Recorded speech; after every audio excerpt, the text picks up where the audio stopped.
And now, here's our first story called Red Menace. On October 1st, 1950, Dr. Richard Wheat parked his car outside the Stanford University Hospital in San Francisco and walked towards the entrance.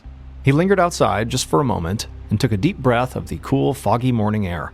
He readied himself and then headed inside. He weaved his way through the bustling, fluorescent hallways of the recovery ward. There were a few patients there he was eager to check on. He made his way to the room of one of the patients he'd been keeping an eye on for the past few weeks. It was a 75-year-old pipefitter named Edward Nevin Sr. Edward had been in and out of the hospital for months, but still, nobody could quite figure out what was wrong with him. However, finally, a few weeks earlier, he'd had a surgery on his prostate, and it seemed to make him feel a whole lot better. He'd been recovering well in the hospital, and so now he was just a few days away from finally going back home to his family. But when Dr. Wheat opened the door to Edward's room, he was stunned by what he saw. The skinny old man laying under the sheets in bed turned to look at the doctor blankly. He didn't seem to recognize Dr. Wheat. Just a few days earlier, Edward had been lively and chatty. Now he looked pale and feeble.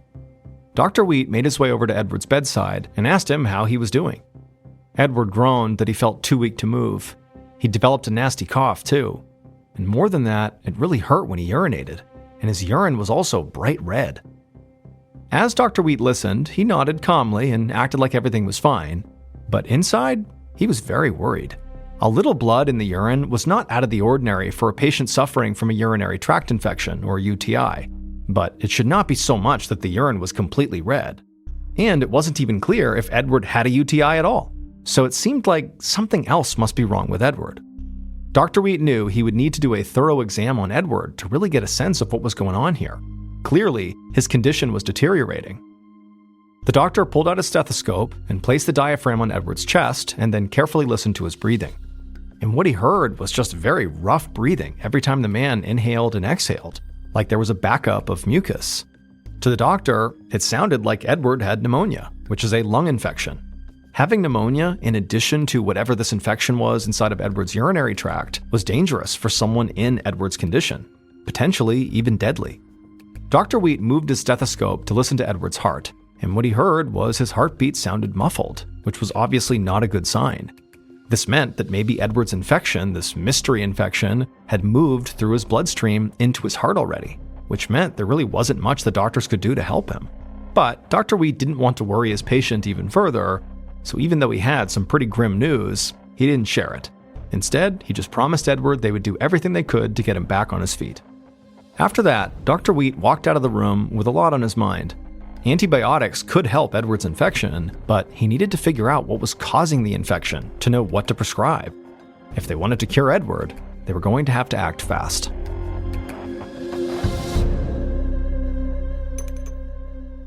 Later that night, a few floors down from where Dr. Wheat had checked on Edward Nevin, a lab technician named Ann Zuckerman processed blood samples in the Stanford Hospital lab. She had hoped to be home by this point, but Dr. Wheat had asked her to stay back and check a few more tests. Dr. Wheat had told her all about Edward Nevin's case, how the man had an infection both in his lungs and urinary tract, and his urine was bright red. Dr. Wheat also said he had no idea what caused this infection, and he needed Ann's help to try to figure it out. Ann was not one to leave a mystery unsolved, so she had agreed to stay a bit longer to help Dr. Wheat. Ann checked the results of the test she had performed on Edward's blood, and the sample showed only one abnormality. Edward had tested positive for a bacteria called Serratia marcescens. Ann thought that was odd. She had heard about this bacteria before. She knew it was sometimes used to conduct experiments in laboratories, but they didn't use it at this hospital. Beyond that, she had never heard of anybody using it anywhere in the Bay Area. And so quickly, she grabbed a medical textbook off the shelf and thumbed through it to the right page that talked about this bacteria.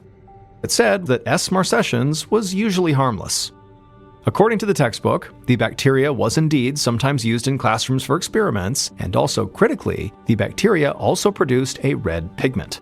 And so Ann thought that must explain our patient's bright red urine. However, this bacteria did not explain Edward's lung infection. It did explain the potential urinary tract infection, because basically it showed he didn't have a UTI. Instead, the red urine was this pigment from the bacteria. But this bacteria, S. marcescens, was supposed to be harmless and was not in any way tied to lung infections. so why was this typically benign bacteria apparently making Edward so sick? Furthermore, how did he even come in contact with it? Since no one in the hospital used the bacteria, how could it have made its way into Edward's bloodstream? Anne wasn't sure what to make of this, but she hoped Dr. Wheat might have some ideas. So she hurried over to the phone and dialed his number at home. 3 weeks later, Dr. Wheat walked quickly down the halls of the hospital. That morning, his patient, Edward Nevin Sr., had died. Dr. Wheat had done everything he could to try to help Edward fight this mystery infection that was attacking his body. He had prescribed what he thought was the correct regimen of antibiotics, but unfortunately, Edward was just too frail. The infection eventually made its way to his already weakened heart, and it killed him. Dr. Wheat was crushed that he had not been able to save Edward's life, but right now, he couldn't focus on that. Instead, he had to focus on the slew of other patients at this hospital who now also were showing all the same symptoms as Edward Nevin. They were showing the apparent urinary tract infection mixed with pneumonia-like symptoms and also the red urine. And also, of those new patients, of which there were 8 by this point, they all tested positive for S. marcescens. Dr. Wheat was baffled, as was everybody else. How was this supposedly harmless bacteria making his patients so sick? And where was it coming from? And they were getting new cases every day. And the weird thing was, this hospital was the only place that was dealing with this strange outbreak. The patients they were getting seemingly had nothing in common except that they all lived in San Francisco, and each of them had undergone a recent medical procedure at Stanford University Hospital prior to presenting with red urine. And so now, Dr. Wheat and Anne, the lab technician, were terrified that these infections were coming from somewhere inside the hospital. Dr. Wheat checked in on the youngest of the S. marcescens patients, a 29-year-old woman. Originally, she had been admitted to the hospital a week earlier for a knee operation. But following the operation, she developed these mysterious symptoms. The woman smiled weakly as Dr. Wheat checked her vitals. But despite her smile, the doctor knew she was in a great deal of pain. Dr. Wheat couldn't believe that an otherwise healthy young woman was so affected by this mystery infection. The pneumonia symptoms shared amongst the patients indicated that they may have somehow inhaled this bacteria. But that didn't make any sense. S. marcescens was not some toxic fume. It was a harmless lab culture. There was no reason for it to be floating around in the air, especially the air in a hospital that didn't use or study that particular bacteria at all, which genuinely frightened Dr. Wheat. If they couldn't figure out where this bacteria was coming from, there'd be no way to stop it.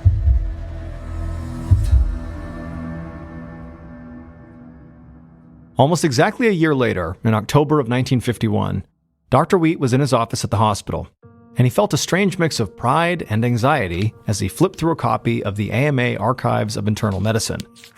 Inside was a report that he had co-authored with Ann Zuckerman, the lab technician, about the S. marcescens outbreak.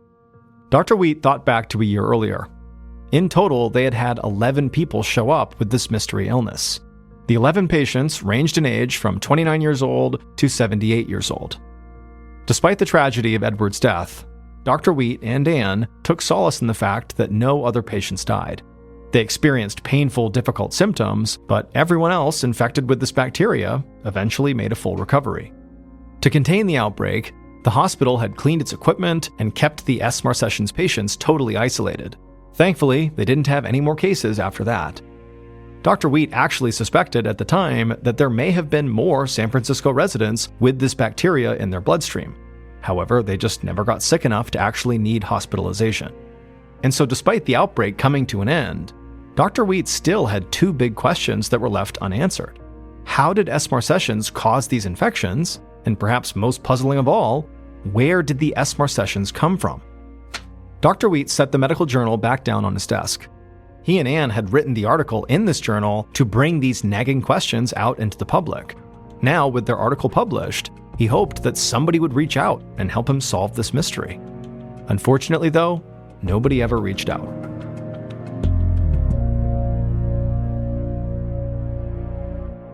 "25 years later, on December 22, 1976, medical malpractice lawyer Edward Nevin III, the grandson of Dr. Wheat's patient, Edward Nevin Sr., walked into his own office in San Francisco feeling very festive. He was eager to finish up a few last cases before the Christmas holiday. Edward III had only just sat down when his phone rang. He figured it was one of his clients, so he picked up. The voice on the other end of the line introduced himself as Robert Bartlett. He was a reporter for the San Francisco Chronicle on the local stories beat. Edward was surprised by the call. He was just a small-time lawyer. What did a journalist want from him? Robert asked Edward if he had read the newspaper that day. Edward said no, he had not had time. Robert told him to pick up the paper and look on page 3. So Edward actually reached over and grabbed a nearby newspaper, opened it up, and he saw a shocking headline. And suddenly a terrible clarity settled over him. After a quarter century, Edward and his family now finally had an explanation for what actually happened to his grandfather. The headline on page 3 read, "Army Tested Biological War in San Francisco."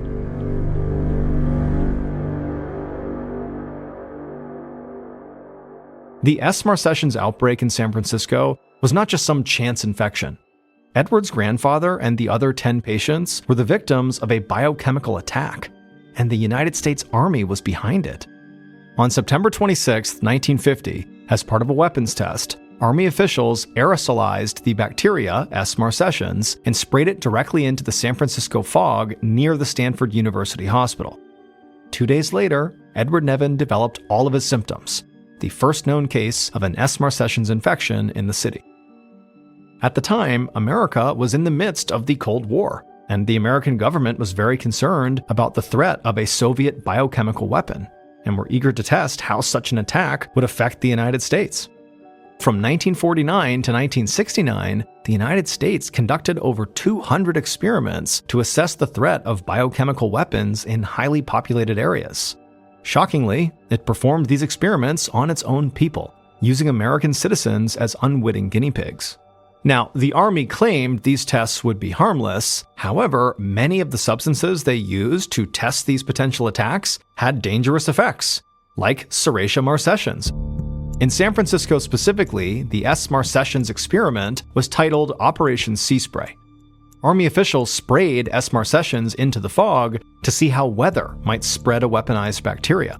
Perhaps the thinking was that the government would be able to track how many people this affected by monitoring if anybody mentioned having bright red urine, which was alarming but not overall harmful. However, the government did not anticipate the much more dangerous symptoms that came with S. marcescens infection.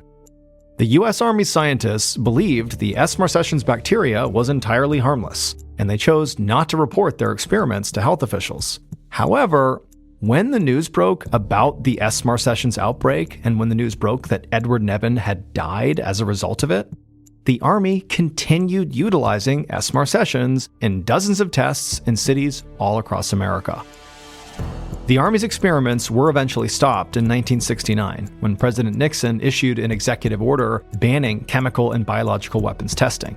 In 1977, 27 years after Operation Sea Spray began, the Army finally admitted to spreading the S. marcescens bacteria in San Francisco. However, they maintained that the S. marcescens infections that occurred during the time the experiment was happening were purely coincidental. Now, this did not sit right with Edward Nevin's family or any of the other victims involved in the S. marcescens outbreak. But Nevin's family actually sued the government for wrongful death. Their case made it all the way to the Supreme Court. But ultimately, the courts decided there was insufficient evidence that Nevin's death was actually caused by Operation Sea Spray.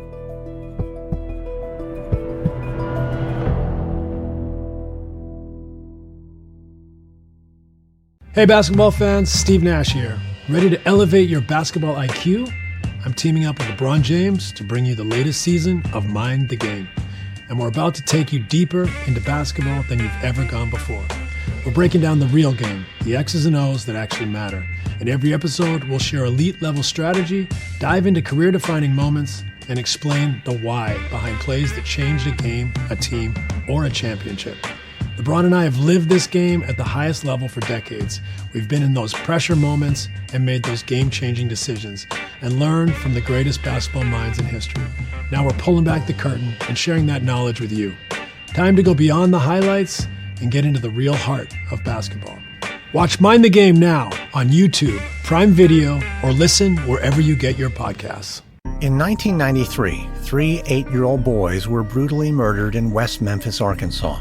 As the small-town local police struggled to solve the crime, rumors soon spread that the killings were the work of a satanic cult. Suspicion landed on 3 local teenagers, but there was no real evidence linking them to the murders. Still, that would not protect them.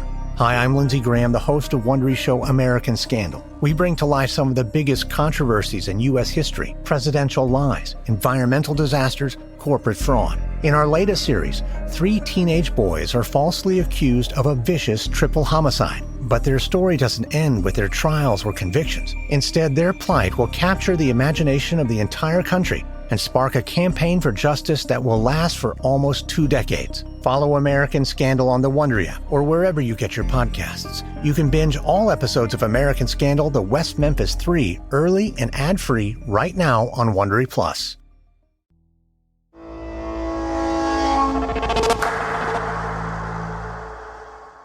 And now, here's our next story, Weather Warriors, for Redacted. In August 1963, a crowd of Buddhists gathered in a town square in Hue, a city in South Vietnam. Their protest was a silent one, but there was a palpable energy in the air. They were determined not to be beaten. Even though Buddhists comprised over 70% of South Vietnam's population, the president, Ngo Dinh Diem, had instituted a series of repressive policies against them. Months earlier, during a protest against a ban on Buddhist flags, 9 unarmed protesters were killed by the army. Since then, the Buddhists had carried out relentless, nonviolent gatherings. A number of monks had even set themselves on fire in protest of the president. From a 4th-floor balcony across the street, an American was keeping a close eye on the protest below. It didn't bother him that they had assembled, but as an agent of the CIA, he had orders to disband them. He watched as local police marched in against the protesters. They threw tear gas canisters into the crowd, sending clouds of vapor billowing up into the square. Many of the protesters started to cough, but most of them held their ground. The CIA agent knew they were going to need something stronger to get the protesters to leave. Then his radio crackled to life. A voice came through, asking for permission to take off. The agent picked up the receiver and gave the order. Their mission was a go. A few minutes later, the faint sound of an American carrier plane's engines zoomed overhead. It had become an awfully common sound over the past few months, and no one paid it much mind, except for the CIA agent. Gripping the receiver tightly in his fist, he looked up into the sky, his heart thrumming with nervous excitement. The scientist who had briefed the agent on the mission assured him it was possible. Still, until he saw it with his own eyes, it felt more like fantasy than reality. The plane passed over the square, and moments later, the sky darkened. The protesters looked up as the first fat drops of rain fell on them. From there, the rain steadily grew heavier. Within a few minutes, it was pouring, and the crowd scattered. The agent looked on, stunned by what he'd just seen. It actually worked. The protesters didn't respond to tear gas, but there must have been something about the rain that caused them to leave. Whatever the reason, the United States now had control of the weather, and they could use it anytime they wanted.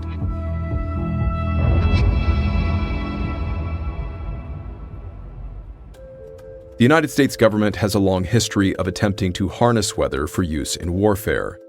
In 1871, Civil War General Edward Powers published a book speculating that large-scale battles had an impact on the climate. The following year, Congress gave him $10,000 to fire cannons into the sky in Texas, hoping they would cause rain. His experiments were unsuccessful, but the government never gave up its quest to control the elements. A century later, as the Cold War simmered through the 1960s and 70s, the United States military launched a new series of experimental operations. This story follows one of them. It was called Operation Popeye and was used during the Vietnam War. The U.S. Army experimented with a scientific technique called cloud seeding to increase rainfall in areas the North Vietnamese Army traveled. But the practice had unintended consequences for both humans and the environment. And when the operation was leaked to the public, the military was forced to reckon with the fallout.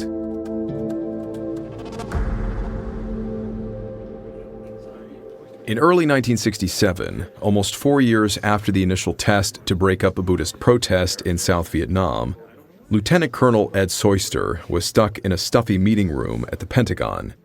The Joint Chiefs of Staff were arguing once again about how to stop the Viet Cong. They'd been at it for a while. Ed sat by and held his tongue, but it wasn't easy. As the operations officer of a battalion stationed in Vietnam, he was one of the few men in the room with on-the-ground experience during the war. As his superiors squabbled over different strategies, all Ed could think about were the potential lives lost. The men who would die because of their plans, many who never wanted to serve in the first place. Still, Ed was a good soldier. He wasn't going to speak out of turn or contradict his bosses. He would wait until they asked him for his perspective. One of the top advisors hammered home that the military needed to target the Viet Cong supply route, the Ho Chi Minh Trail. The trail was a network of jungle roads and tunnels that stretched 1,000 miles through Vietnam and dipped into Laos and Cambodia. It allowed the Viet Cong to move throughout the region almost undetected. The Joint Chiefs lamented that they had tried almost everything to stop the Viet Cong from using the trail. Deforestation, deploying Agent Orange from helicopters, even carpet bombing hadn't been effective. They were running out of options. There was only one thing they hadn't tried yet. The Ho Chi Minh Trail was only accessible for part of the year. During monsoon season, it became pure mud. The tunnels were flooded, and the bridges would get washed out. If they could stretch the rainy season a bit longer, it could increase their chances of crippling the Viet Cong. And it just so happened that the U.S. military had discovered a way to do precisely that. The secretive program was known as Operation Popeye, and it employed a new method of weather control called cloud seeding, a means of increasing atmospheric density and creating rain. The military had already successfully tested it in South Vietnam, which meant cloud seeding was ready for use on the battlefield. Ed remained expressionless, but inside, his mind was reeling. As a scientist himself, he had only heard rumors about the practice, but didn't think it was actually feasible.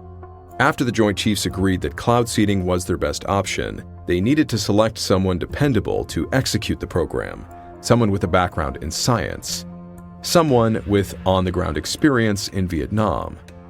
They slowly turned to Ed Soyster. He swallowed hard. He'd never been put in charge of anything like this. But he would never turn down such an important assignment, especially one that came directly from the most senior military leaders in the country. He saluted and accepted his mission. The weather in Vietnam was now under his command.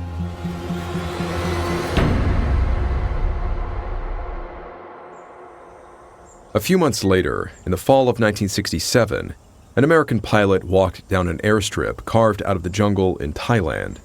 He looked up at the sky. The sun was finally peeking through the clouds. After months of monsoons, he was grateful to finally have a break in the weather. He knew it wouldn't last long, though, not if his orders from Lieutenant Colonel Ed Soyster were to be believed. Because today, he wasn't going to be dropping napalm on the jungle or Agent Orange. He was going to be dropping rain. The pilot climbed into the cockpit of his C-130. He turned the engines on and radioed control. He was cleared for takeoff. A few minutes later, he was flying over the jungles of Vietnam. He scanned his instruments as he navigated to his drop point. Lieutenant Colonel Soyster had been clear. This needed to be precise. As the pilot approached his target, he flew lower, dipping close to the trees. Below him was nothing but thick jungle and a few wisps of clouds. He positioned his finger on the trigger and took a deep breath. He'd been briefed on how cloud seeding worked, and it was making him more anxious than any of the bombs he'd ever dropped. The moment arrived, and the pilot pulled the trigger. Several metal canisters ejected from the plane. They immediately burst into flames, spewing millions of particles of silver iodide and lead iodide into the air. As the particles dispersed through the clouds, atmospheric water clung to them tightly. These particles would amass more and more water, making the clouds larger and darker, and soon enough, they would be ready to burst. The pilot veered right and turned back toward his home airstrip. He looked behind him and could barely believe what he saw. It was actually starting to rain. And far below, on the jungle floor, the Ho Chi Minh Trail would soon turn to deep, impassable mud. Operation Popeye was fully underway.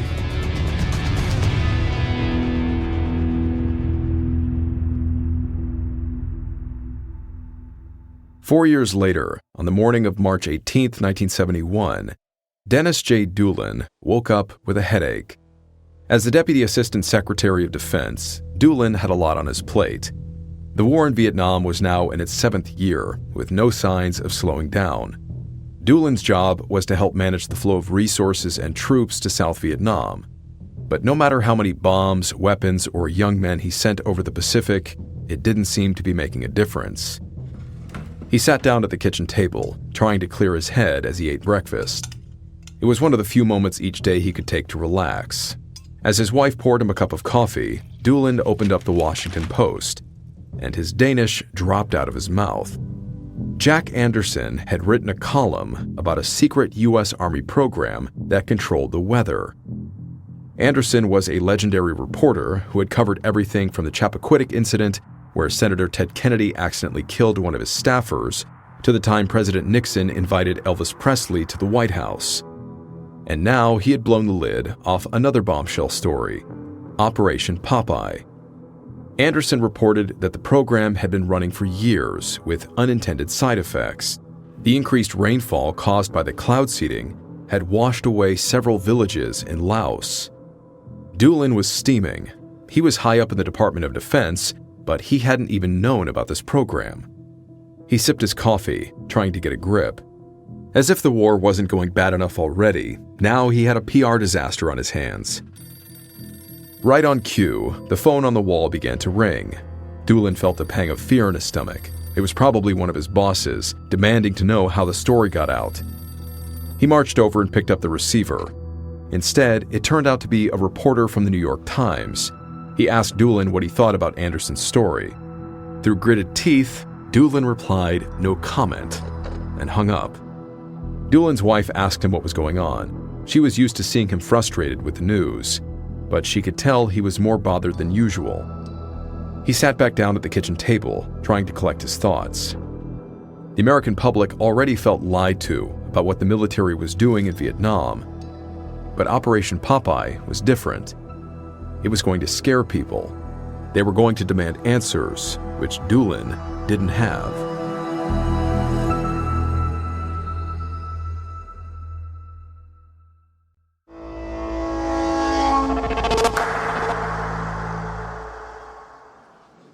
On March 20th, 1974, Rhode Island Senator Claiborne Pell leaned forward in his chair. He watched carefully as representatives from the Department of Defense filed into the hearing room. His frown deepened as he saw Dennis Doolin and Ed Soyster take their seats.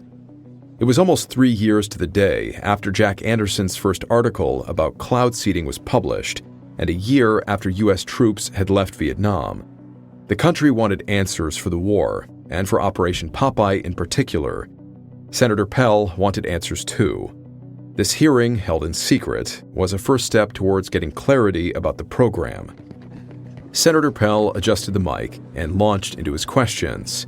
He looked down sternly at Doolin and Soyster and demanded to know what the military was doing with the weather in Vietnam.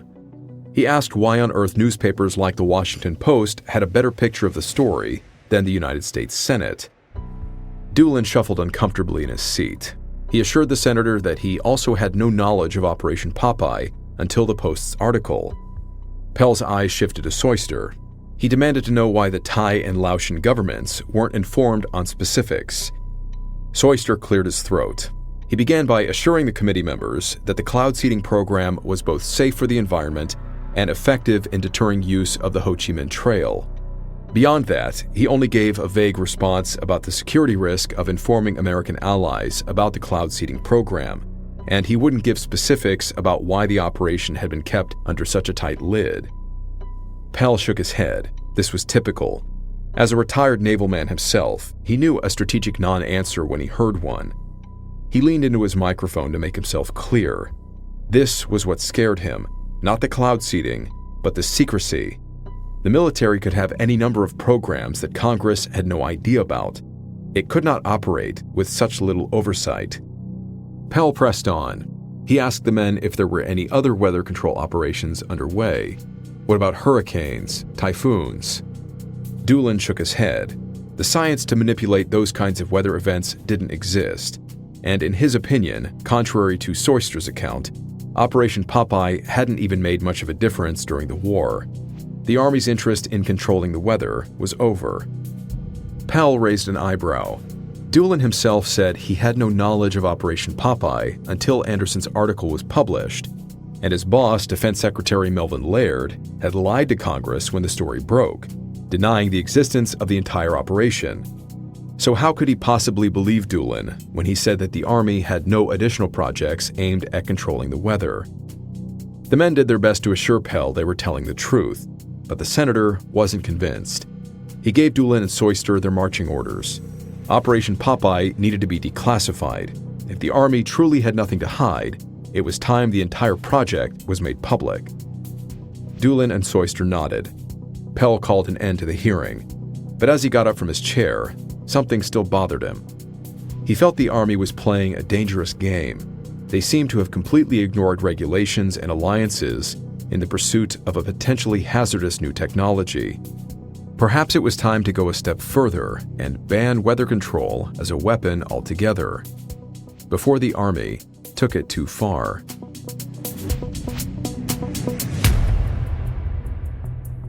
Operation Popeye was declassified 2 months after the secret Senate hearing. The newly revealed details of the project ruffled feathers in the intelligence community. The implications of the U.S. military manning such a wide-reaching program without full transparency raised alarm bells. It also worsened Americans' faith in their government, which was already low due to the Vietnam War. Anti-war activists were shocked at how callously the military had treated American allies in the region, particularly after leaks revealed that the Army had covertly bombed Cambodia and Laos. The destruction of Laotian villages during the cloud seeding operation was widely condemned, and many environmental activists were disturbed by the implications of Operation Popeye. Silver iodide and lead iodide can be potentially toxic, especially to sea animals. Though Lieutenant Colonel Ed Soyster maintained to the Senate that the cloud seeding program was fully safe for the environment, the government had known about the negative impact that the operation could have on the region's crops. Following the backlash, Senator Claiborne Pell helped pass a resolution urging the government to pursue an international treaty against weather modification. In 1976, the United Nations signed the Environmental Modification Convention. The use of weather control for any hostile purpose remains banned to this day.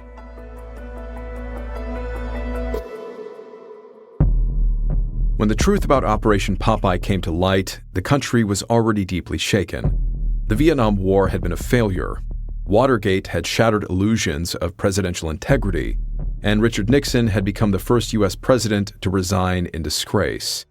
Trust in government was in freefall, so when the public learned that the U.S. military had been trying to manipulate the weather as a tool of war, it fit neatly into the growing sense that those in charge were willing to do anything and tell the public nothing. The impulse to question power is healthy, even patriotic, but when answers are withheld, suspicion and speculation fill the void. That's how we get from cloud seeding in Vietnam to full-blown conspiracy theories about things like mind-controlling chemtrails from jet exhaust or space lasers that cause hurricanes. Ironically, the government's efforts to conceal the truth often end up feeding the very paranoia they're meant to prevent. The less transparent institutions are, the more room there is for wild theories to flourish. And over time, these fantasies don't just distort reality. They chip away at our ability to act collectively, to trust one another, and to hold power accountable in any meaningful way. What Operation Popeye reminds us is this: secrecy may serve short-term goals, but in the long run, it has a cost. Because in a system built on public trust, the truth doesn't just matter. It's the only thing that can hold the country together.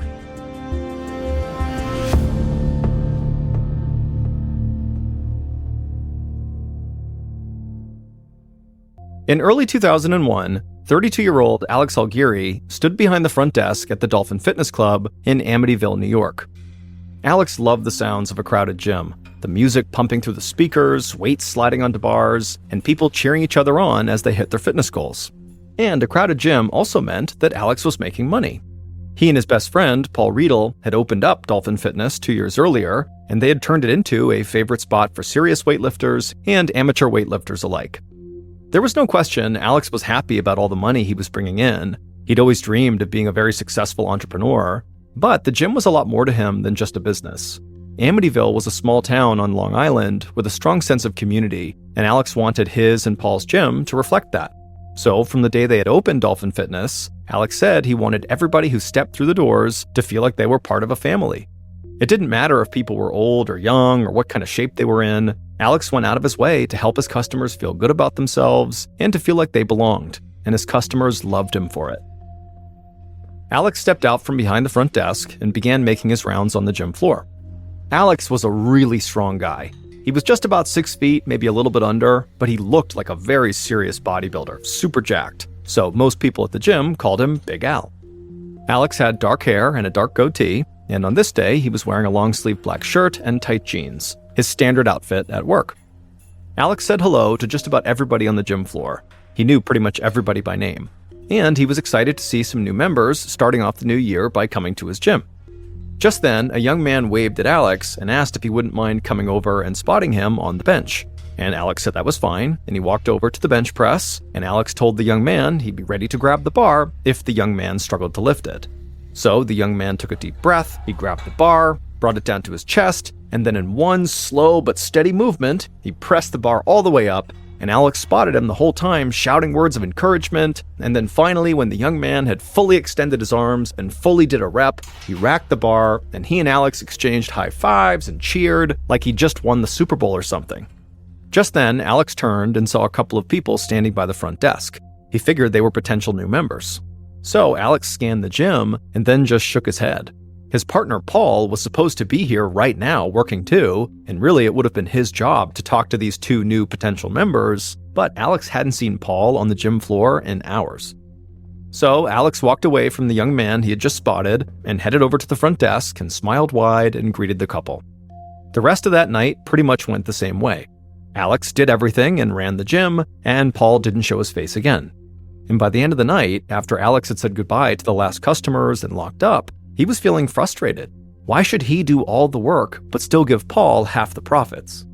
Alex angrily marched his way towards the back of the gym, past some aerobics rooms to a small office. Alex knew this is where he would find Paul. Alex opened the door, and there was Paul hunched over in a chair and tapping his fingers on a table. Paul didn't look up when Alex walked in. It was like he was off in his own world. Alex figured Paul must be high on cocaine or some other drug. It was a sight that Alex saw way too often. It made him mad because Paul was his business partner and he wasn't doing his job. But it also broke Alex's heart because Paul really was his best friend, and to see him struggle like this was hard. The 2 men had known each other for years, and they'd gotten along from the first time they'd met. They'd both grown up as working-class kids who dreamed of having their own business someday, and they both loved lifting weights and bodybuilding. So after becoming fast friends, they began to come up with a plan to open their own gym. For years, Alex and Paul had worked different jobs to save up money, and they had also found some outside investors who believed in them. And so eventually, when they had scraped all the cash together, they opened up Dolphin Fitness together. Now, most people who knew them said these 2 were closer than brothers. Alex had been Paul's best man at his wedding, and he was the godfather to Paul and his wife Leanne's baby boy. Back in the office, Alex shouted Paul's name, and Paul finally realized Alex was in the room with him. When Paul turned around and looked up, Alex could see his eyes were totally bloodshot. Alex really laid into Paul for not helping him run the gym that night, and he said he didn't understand what Paul was even doing with his life. They had achieved their dream of starting their own business. And on top of that, Paul had a beautiful wife and child, so why was he throwing everything away on drugs and partying like he was still a crazy bachelor in his early 20s? Paul was very defensive and shouted a few obscenities at Alex, and then basically just told Alex to leave him alone. But Alex said he'd had enough. He told Paul that he was ready to dissolve their business partnership and go start his own gym if he had to. That got Paul's attention. He stood up and walked right towards Alex. And Alex was a big guy, but Paul was like a giant. Paul was 6 foot 7 inches tall with a massive chest and huge arms. And Paul just started screaming, and Alex screamed right back. But Alex knew Paul was not someone to mess with when he was high and also angry. So pretty quickly, Alex just said he was done talking for the night, and he walked out of the office. From the hallway, Alex heard Paul scream at the top of his lungs, and then he heard the sound of an office chair go flying into the wall. Alex angrily clenched his jaw, picked up his pace, and grabbed his coat from behind the front desk. Then he headed out the back door of the gym to the parking lot, he climbed into his black Yukon SUV, and took off. And as he drove, he figured Paul was still probably screaming and throwing more furniture. The following day at the gym, Paul apologized to Alex. Alex was used to this. His friend would do drugs, he would lash out, say stupid things, and then feel bad about it the next day and say he was sorry. Alex accepted Paul's apology like he always did, but he just felt tired from having to deal with the same thing over and over again. Alex was all about family, and he loved the people close to him almost unconditionally. But even he was reaching a breaking point with Paul, and he knew he was not the only one who felt this way. Paul's wife, Leanne, was also fed up with Paul's drug use and angry outbursts. In fact, she was so upset with her husband that she'd gone to stay with her mother in Florida until she could figure out if she even wanted to stay married. Alex knew that Leanne leaving had made it really hard on Paul, but he couldn't blame her. After all, the night before, Alex had threatened to leave Paul and go start his own gym. And Alex had meant what he said, but he knew scrapping the Dolphin Fitness Club and trying to start his own gym would not happen overnight. So Alex decided to look at all of his options and start putting together a new business plan. That way he would feel like he was working towards something. And in the meantime, he hoped and prayed that Paul would get his life together and go back to being the great business partner and best friend that he used to be.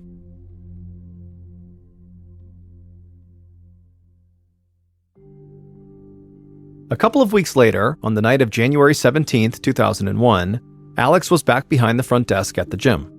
Paul had taken a couple of nights off, which left Alex to run the place on his own. But Alex was used to that, and he really hoped the time away from the gym would do Paul some good. Alex made his usual rounds on the gym floor, talking to customers and encouraging the weightlifters, and then at some point, he heard a woman who was over on the exercise machines shout "Big Al" over the music. Alex turned and smiled at the woman and began walking over to her. When he reached her, she was very sweaty and out of breath, and she told him right away how excited she was about all the results she was seeing from all her exercising, but she told Alex that she just could not get on board with the music that was playing, and could he please change it?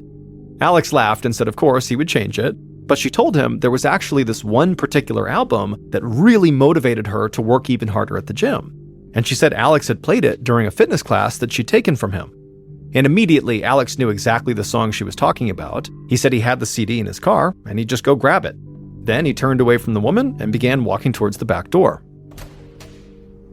The cold air hit Alex as soon as he walked out to the parking lot. It was around 35 degrees Fahrenheit, so just above freezing. Alex's coat was still hanging up inside the gym, but it wasn't worth going back for. He'd spent enough winters in Amityville to be used to this kind of cold. So Alex hustled across the parking lot to his black Yukon. When he got to it, he opened up the driver's side door, and the dome light came on. Alex leaned into the SUV and started digging through the CDs that he kept in a case in the passenger seat. Then Alex heard someone shouting behind him in the parking lot, so he pulled his head out of the SUV and he turned to see what was going on, and when he did, he saw someone running directly towards him in the darkness. Back inside the gym, the woman who had asked Alex to change the music, she wiped the sweat from her forehead and looked off towards the back exit.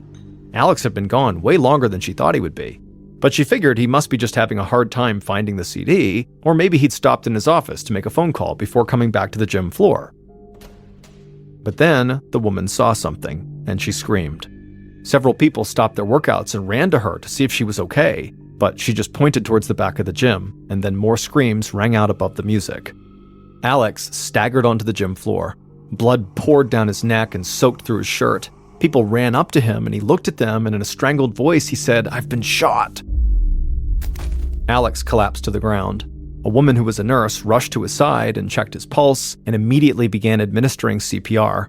At the same time, a man ran to the front desk and grabbed the phone and dialed 911. A few minutes later, police and paramedics arrived at the gym, and right away, Alex was put on a gurney and rushed outside to a waiting ambulance. Someone had turned off the music by this point, so everybody in the gym just stood there in stunned silence. Most of them were in shock, and they couldn't understand what had even just happened.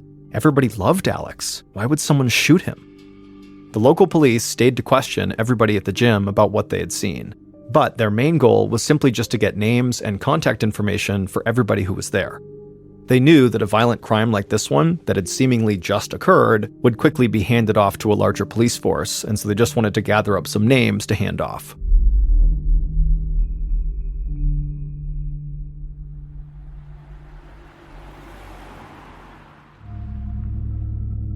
A couple of hours later, Detective Robert Anderson of the Suffolk County Police Department stepped out of his car in front of the hospital. Anderson looked and dressed more like a professor than a cop, and people who had worked with Anderson during his 34 years in law enforcement said he had a mind like a professor too. He was highly analytical and rarely satisfied with simple answers.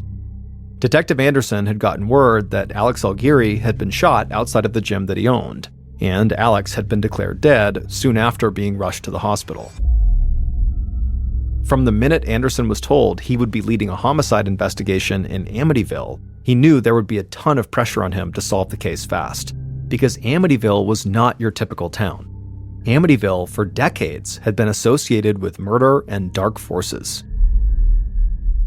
Almost 30 years earlier, in 1974, an Amityville man named Ronald DeFeo Jr. had killed his mother, father, 2 brothers, and 2 sisters in their home. The media attention from the mass murder was bad enough for the small, quiet town, but things had only gotten stranger for Amityville after that. The family that wound up moving into the DeFeo house where those murders happened claimed they were terrorized by a demon or some other supernatural entity in the house. This claim eventually drew the attention of very famous paranormal investigators Ed and Lorraine Warren, who came out and did their own investigation, and the story of this demon or entity in the home also was eventually turned into a book called The Amityville Horror.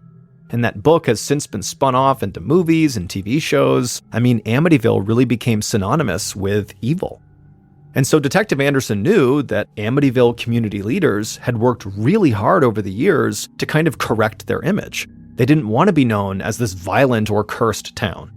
But this brutal shooting in a gym parking lot threatened to put Amityville right back in the national news for all the wrong reasons. Anderson walked into the hospital and found his way to the private room where Alex's father was waiting for him. Alex's father wiped tears from his face, cleared his throat, and introduced himself to Anderson.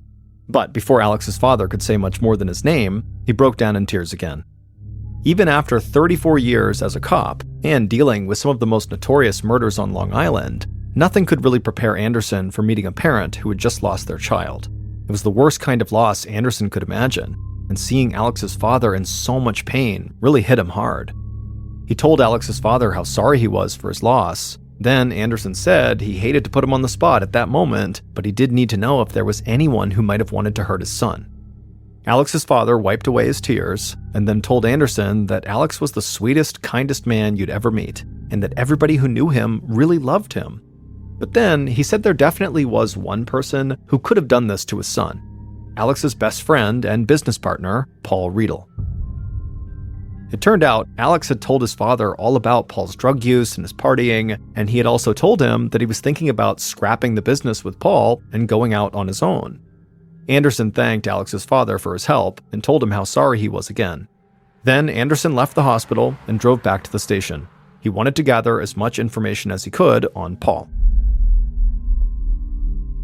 It didn't take long for Detective Anderson to discover that Paul had had more than his fair share of run-ins with the law. He had served time in prison for drug charges and armed robbery, and he had previously been linked to an illegal sports gambling ring. But Anderson knew that did not mean the man had killed his best friend, so for the time, Anderson put Paul's police record to the side and dug more into his personal life and his relationship with Alex. The local Amityville police had passed along contact information for everybody they found at the gym when they had first arrived there. And when Anderson and his team reached out to those people, they all said pretty much the same thing. Alex was like family, and everybody loved him. But Paul, he was a mess, and he definitely was capable of shooting Alex. Some of Alex's family and closest friends were even more straightforward when they spoke to Anderson. They said they were sure Paul had to be the murderer. So Anderson knew he would just have to go talk to Paul, but he didn't want to drag Paul to the station and chuck him inside of an interrogation room just yet, because he feared as soon as he did that, all of Amityville would decide Paul really was guilty.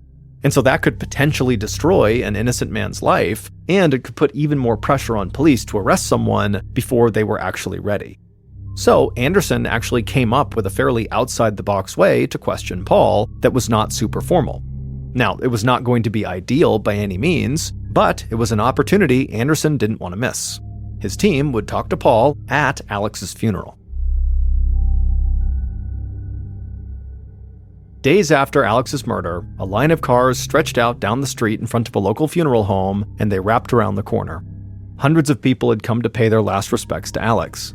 Detective Anderson filed into the funeral home behind a group of mourners. It was common for investigators to attend funerals for homicide victims. It gave them a chance to watch how potential suspects acted. But Anderson was really just there to observe Paul and to see if he could get any information from Paul after the service was over. Anderson watched as Paul made his way to the front of the chapel inside of the funeral home. And it immediately became clear to Anderson that it didn't matter to other people that Paul had not been brought in for questioning yet. Clearly, they had already decided Paul was guilty. People literally shouted at Paul as he walked down the aisle towards his best friend's coffin. They told him to leave and said how dare he show his face here. Paul didn't engage with any of them. He just stared at the floor and clung to his wife Leanne as he walked. Detective Anderson couldn't get over how small this enormous guy seemed to look at this very moment. But Anderson didn't know if he should feel sorry for Paul or if he was just being too cautious and too analytical. Maybe everybody else was right. Maybe this case was clear-cut and Paul really was the killer. Anderson watched as Alex's friends and family talked about how much Alex had meant to them and how proud they had been of him. Alex's father fought back tears and spoke about all the special times he'd shared with his son. Then he broke down and said Alex would never get to experience those kind of moments with a child of his own because someone had taken that chance away from him. After the funeral was over, Anderson and some other members of his team separated from the throng of mourners and followed Paul and his wife Leanne outside. The investigators approached, and as they did, Paul suddenly stood up to his full height. Suddenly, the small, kind of sad-looking man Anderson had seen inside had disappeared. Paul now looked angry and huge. Clearly, he did not like the fact that police were bothering him at his best friend's funeral. Anderson assured Paul they were only trying to get some basic information. So Paul just said he loved Alex, he would never hurt him, and on the night of the murder, he said he was with friends in another town. For a minute, Anderson figured his big plan to try to question Paul at this funeral was going to turn into a total bust. But right as he was about to give up on this approach, something suddenly stood out to him.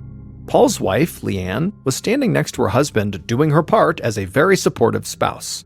But Anderson had briefly spoken to Leanne in the days following the murder, so he knew that she and Paul had serious problems in their marriage and that she had even gone to Florida to get away from Paul. And so now Anderson wanted to know if she had had like a big change of heart about her husband, which is why she was now being so supportive, or if she was acting supportive out of fear. If Paul had really killed Alex and Leanne knew about it, was she just afraid she'd be next if she didn't support him?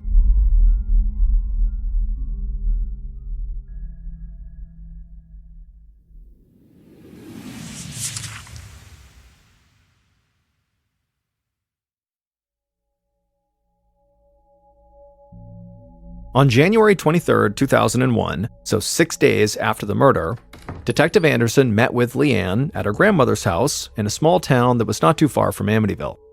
Leanne was short and thin with long brown hair, and she sounded like a native New Yorker. She led Anderson into a warm, rustic-looking kitchen, and they sat down at the table. Anderson didn't want Leanne to feel like she was being interrogated, so when he spoke to her like they were just two friends catching up.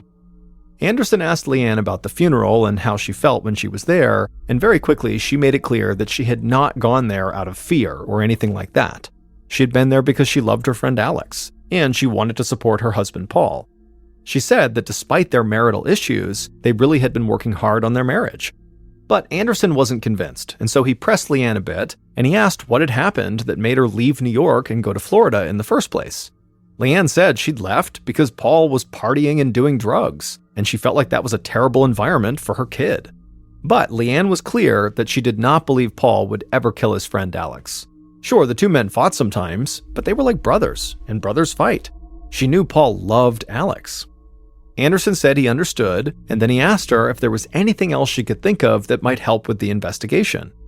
Leanne shifted in her chair and then looked around the room like she was trying to make sure nobody else was listening. Then she leaned closer to Anderson, and in a quiet voice, she told him there was something going on that he needed to know about.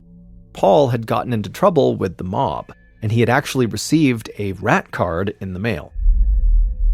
Anderson hid his surprise pretty well, but this was news to him.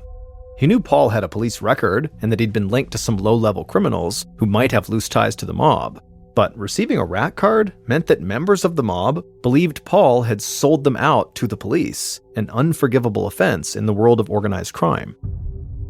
Then Leanne told Anderson that things had actually gotten even worse after that. At a big party a year earlier, Paul had gotten into this big public argument with a man who wound up being a captain in the Gambino organized crime family. At the time, the Gambinos were one of the most powerful mafia organizations in New York City. Leanne said Paul never told her what the argument was about, but she was pretty sure he owed a lot of money to some very powerful people. Detective Anderson listened quietly, and he still didn't show anything on his face, but he knew this case might have just taken a major turn. It was one thing for Paul to be connected to some small-time criminals in Amityville, New York, but it was a whole different thing for Paul to be in debt to high-ranking members of a New York City mafia family. Anderson talked to Leanne a little while longer and then thanked her for her time. He headed out to his car and drove back to Amityville. In the course of only a few hours, Anderson had been forced to take a completely different view on this case. He still considered Paul a suspect, but now Anderson had a totally new theory as to what could have happened. He thought maybe the mafia had put out a hit on Alex, so Paul's best friend, as a way to warn Paul, "Pay us the money you owe us, or you'll be next." In February of 2001, so about a month after Alex's murder, Detective Anderson got word that Paul and Leanne had reconciled and repaired their marriage. But there was more to the story than that. Paul had moved with Leanne and their kid down to Florida, and members of Alex's family and a lot of other people in Amityville were up in arms about it. Many people in the community had never stopped believing that Paul killed Alex, and now they thought Paul had left the state to run away from the crime he had committed. The pressure on Anderson to arrest Paul continued to grow, and some people questioned whether Anderson was even doing his job. But Anderson understood their frustration. He also wanted to bring Alex's killer to justice. But he wasn't just going to cave in and arrest Paul because he actually didn't have any concrete evidence against Paul. Anderson's team had confirmed Paul's alibi for the night of the murder, and they'd combed over the crime scene at the gym multiple times, and nothing they found directly linked Paul to Alex's murder. On top of that, Anderson was following up on leads that connected Paul to the mafia. He was supposedly in debt to dangerous men, he had had that public fight with a member of the Gambino family, and Alex's murder did seem to look like it could have been a mob-style hit. So Anderson remained focused and calm, and he kept pursuing all of the possible leads in the case. He also told his team not to be swayed by public opinion. Just because others had already made up their minds about what had happened did not mean they needed to do that too. But over the next month, Anderson hit one dead end after another. He couldn't discover any definitive links between Paul and the Gambino family or any other high-ranking members in the mafia. Then, in April, so 3 months after Alex's murder, Anderson found out that Leanne was pregnant. And this news sparked another round of anger from the Amityville community and threatened to make Anderson's job even harder than it already was. People were outraged that Paul was allowed to carry on with his life and watch his family grow after he had robbed his best friend Alex of a chance to start his own family. Anderson continued to sympathize with the people who were frustrated with him. He knew they just wanted answers. So Anderson kept working every angle of the case he could think of, but he felt like he was running out of time. He needed a break in the case to help appease his loudest critics and to at least give Alex's family some hope that justice would be served.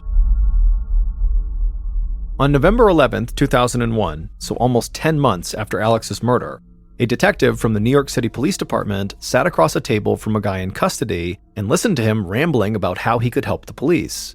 The NYPD detective almost found the whole thing kind of amusing. It was pretty common for people in custody to try to cut a deal by giving up information on crimes that were even worse than the ones they'd committed. A lot of times, though, the so-called leads these people provided went absolutely nowhere. but occasionally some leads would pan out.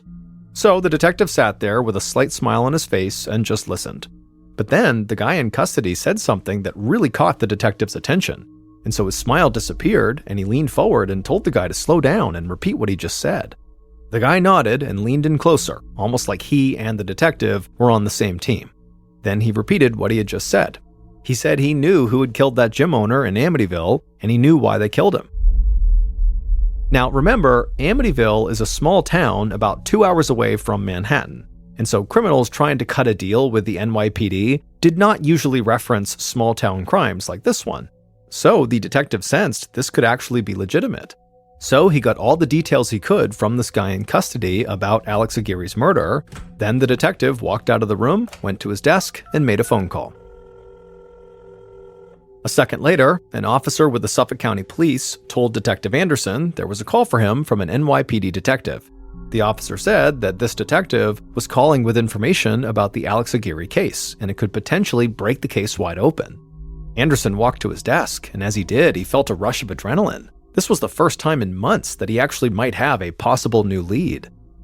On the phone, the NYPD detective told Anderson about the conversation he'd just had with the guy in custody.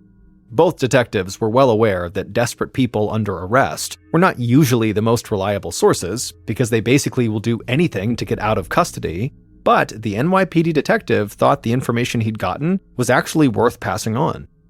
Anderson listened to the detective and scribbled down the name of a man that he needed to track down. Anderson thanked the NYPD detective for his help, and then he quickly rounded up his team and told them they might finally have a major break in the Alex Aguirre case. The information Anderson got from the NYPD detective led him right to a man who was supposedly involved in Alex's murder. The man was clearly struggling with drug addiction, he seemed jittery and all over the place when he spoke, and he spun a wild story about how and why Alex had been murdered. At first, Anderson wasn't sure he could believe anything this man told him, but Anderson and his team dug deeper into the man's story, and several of the details checked out.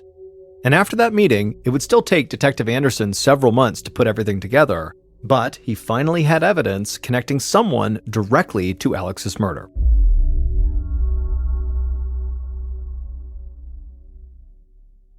Based on interviews conducted throughout the investigation and evidence found at the scene, here is a reconstruction of what police believe happened on the night of January 17, 2001, when somebody murdered Alex outside of his gym.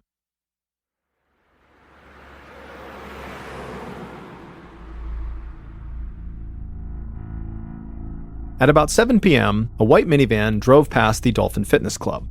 Inside the van were two people. There was the driver and also the killer. And the killer was scanning the area for the perfect spot to stake the place out. Both people inside the van wore zip-up hooded sweatshirts, and the killer rested a .38 caliber pistol on his knee. The killer pointed to an empty parking space on the street that had a clear view of the employee parking lot.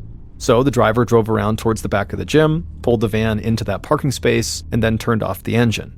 Then the driver and the killer kept their eyes fixed on the employee parking lot and made small talk to pass the time.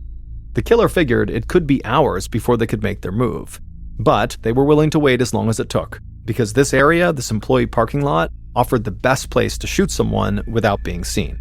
The lot was dark, and only a few people ever parked there. The killer checked their gun to make sure it was loaded, then they, along with the driver, just kept on talking and watching the parking lot. But then, just 20 minutes later, the killer suddenly sat up in the passenger seat and leaned in closer to the window. The wait had not been long at all. Their target was already in the parking lot, walking towards his black Yukon SUV.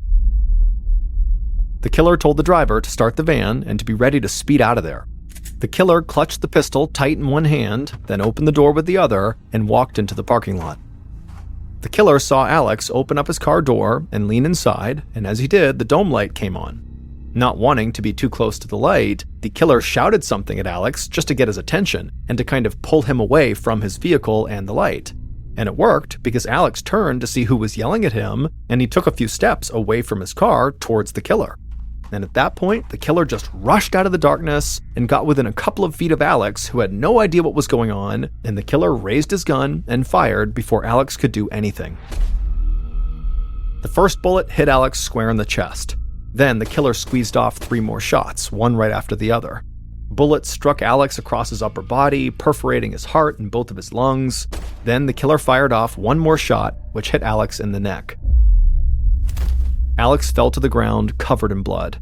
At this point, the killer turned and ran back to the white van. The killer never saw Alex pulling himself up and staggering back towards the gym. As soon as the killer was back inside the van, they slammed the door shut and yelled for the driver to go. So the driver whipped out of the parking space and sped down the street. A few minutes later, the driver heard ambulance and police sirens on the other side of the road, so they eased off the gas. They didn't want to draw attention to the van. When they were a few miles away from the gym, the killer spotted a creek just off the side of the road.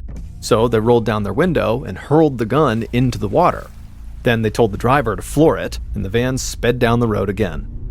Not long after that, the driver pulled onto the highway, and the van headed south, far away from Amityville, New York. The following night, the killer and the driver sat in the killer's living room reading an online story about the murder. The shooting outside the gym had made the national news, but the killer and driver read the story more than once because they could not believe what they were seeing.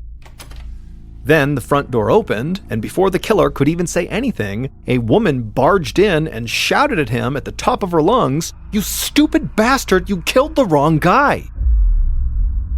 It would turn out Leanne Riedel, Paul's wife, had set up the hit outside of the gym. But Alex was never the intended target. Leanne had wanted her husband, Paul, dead.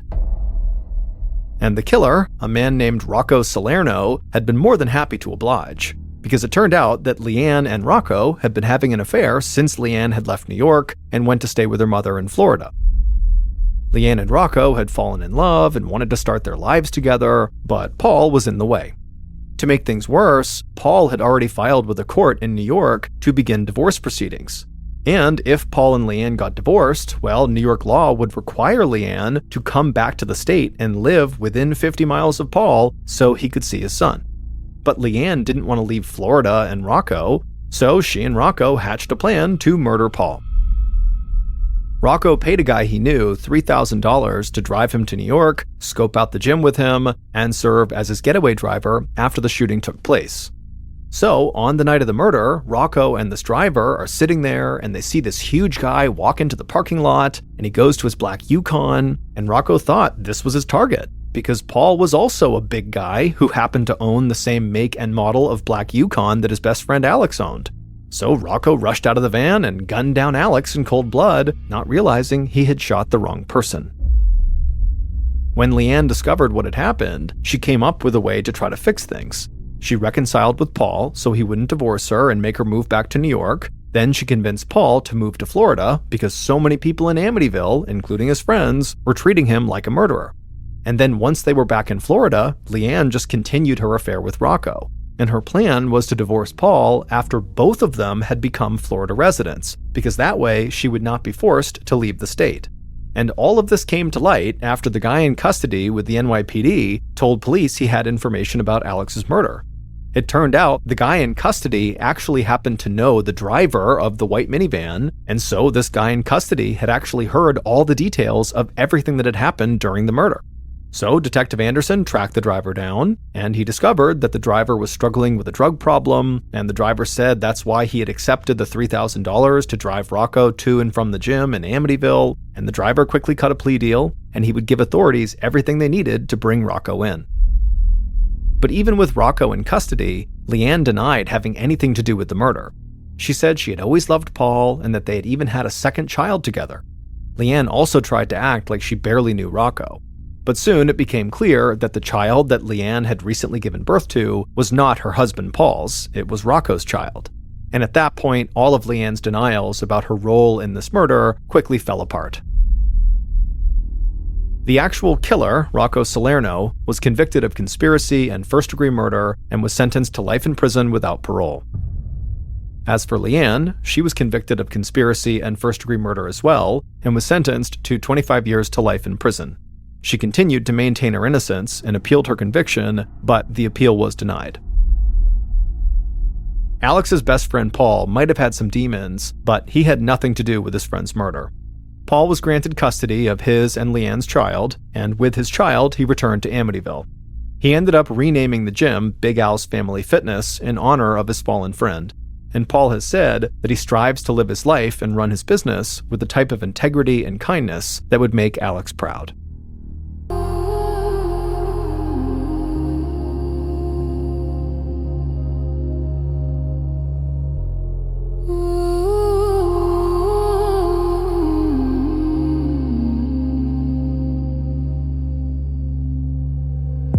Violet lights drift through the motionless air.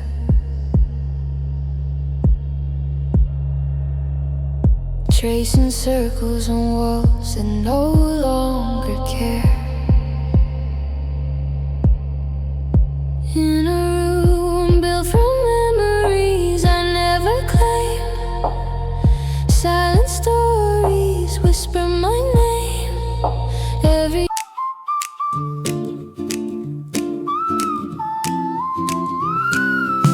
we kept the sunset in our pockets, golden streaks beneath our skin, running fast through summer doorways, chasing days we couldn't pin. Our laughter caught in shining echoes, skipping like stones across the breeze. We didn't know what love could feel like, but it found us with such ease. And every heartbeat drummed in time with wild horizons in our eyes. We were burning bright as the sky, learning how to paint fire on.